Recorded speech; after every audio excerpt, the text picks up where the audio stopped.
Baik ya, tadi saya sudah berbicara dan kedatangan tamu istimewa saya, calon gubernur Mas Pramono dan Mas Pramono ini saya minta maaf karena sudah ngubungin saya sebenarnya sudah minggu-minggu lalu. Hanya karena waktu yang cocok maka baru hari ini bisa terlaksana. Gitu. Maaf bahkan saya nggak ingat kapan gitu. Dan beliau ini sudah berapa kali ke rumah saya juga. Ya dulu dengan Mbak Mega juga pernah sendiri juga. Gitu.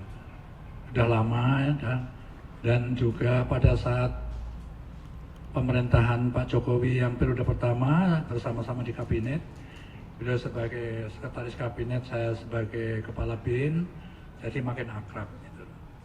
Itu dengan calon gubernurnya. Nah dengan Sidul ini yang paling saya ingat adalah saat saya Panglima terpilih jadi gubernur dan saya harus pindah rumah dari Jalan Tengku Umar ya, di sebelah perempatan itu harus pindah ke rumah dinas gubernur di Taman Suropati. Itu kalau ditarik garis lurus hanya 100 meter saja, tapi lalu diacarakan sama Sidul, sama Mandra, sama ceweknya siapa? Jainal. Modi, ya Jainal ya. Dia yang terancang Bang Yos pindah, Pak Sutioso pindahnya harus dengan adat Betawi.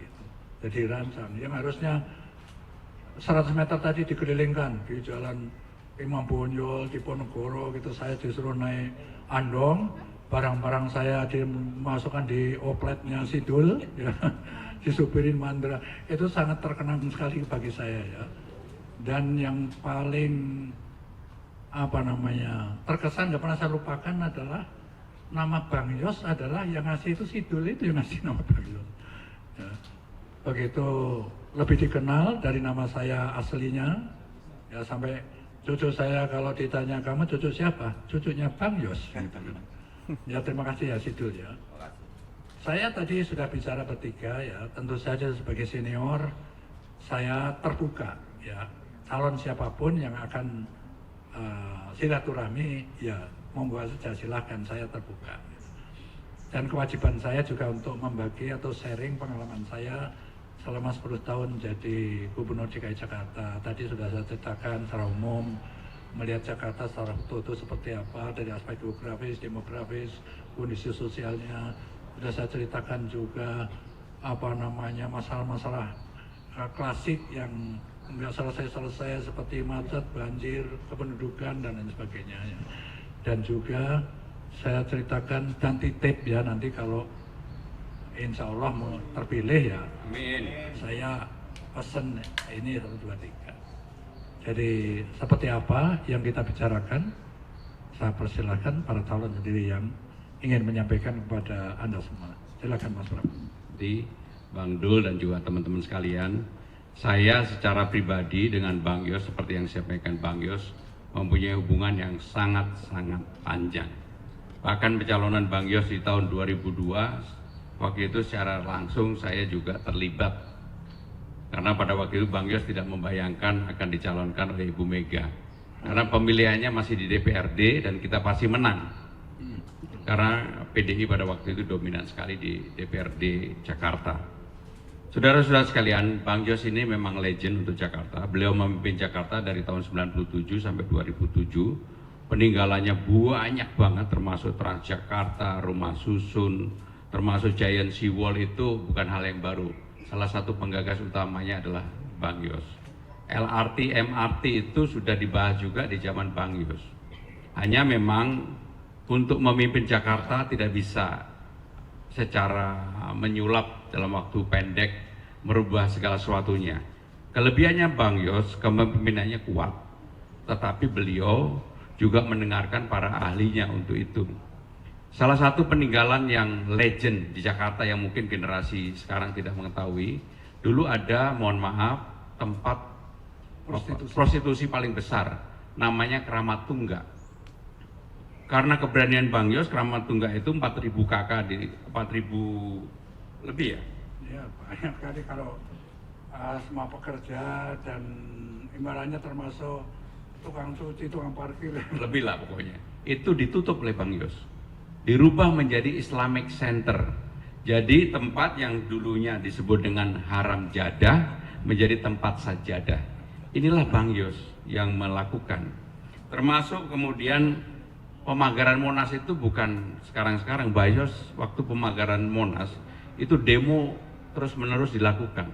Tapi ya namanya Bang Yos kalau udah punya keyakinan ya beliau maju aja, walaupun waktu itu demonya luar biasa, termasuk yang akhirnya demonya terakhir-akhir menjadi teman kita semua. Ada hal yang tidak orang tahu, air terjun menari itu gagasan utamanya sebenarnya dari Bang Ali, tetapi Bang Yos ya yang kemudian mewujudkan, karena Bang Yos mungkin udah melihat dunia, melihat Vegas dan sebagainya, sehingga air terjun itu, air menari itu pada waktu itu hal yang luar biasa di Monas.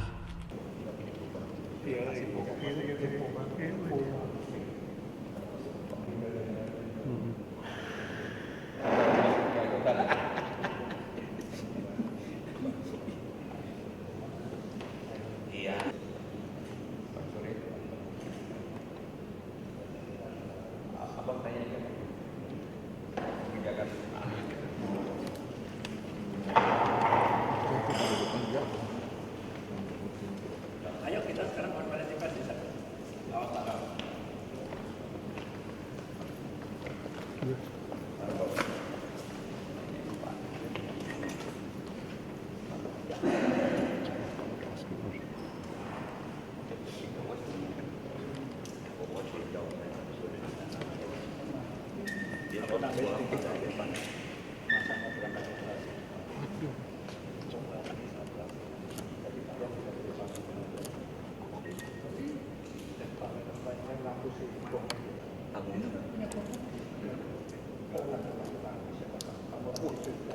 Jadi udah kayak Mission Impossible.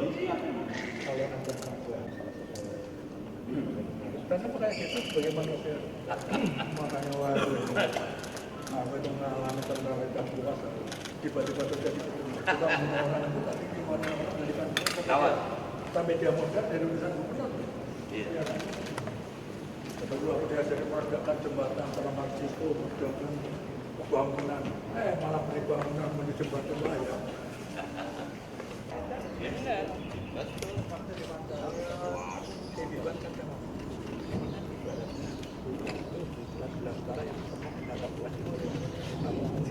Jadi apa katanya?